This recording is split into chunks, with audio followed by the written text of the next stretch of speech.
O vereador Fernando Alves Lisboa Dini apresentou o projeto de lei que obriga a Prefeitura a dar atendimento especial na rede pública de saúde aos deficientes auditivos através da língua brasileira de sinais, Libras. O projeto terá impacto orçamentário não previsto, por isso é inadequado.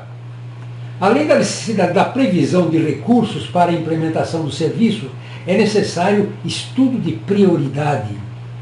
De antemão, é fácil concluir que o serviço não pode ser considerado prioritário. O aperto orçamentário do município não permite nem os gastos já previstos nem que os gastos já previstos possam ser efetivados. Até a próxima.